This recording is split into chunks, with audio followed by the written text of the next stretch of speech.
Okay, go ahead and give it a rev.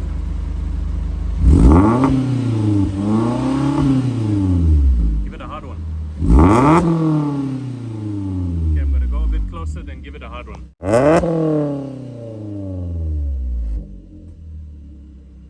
Again.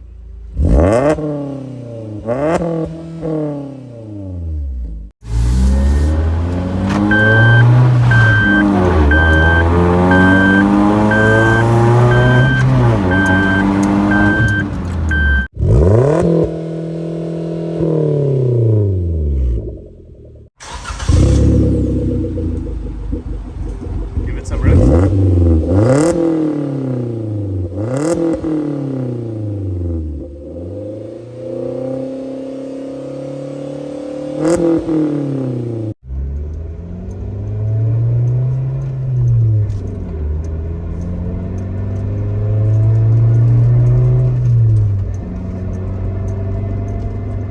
Okay, so I'm doing a quick test of the dome to hear if the dome is too much.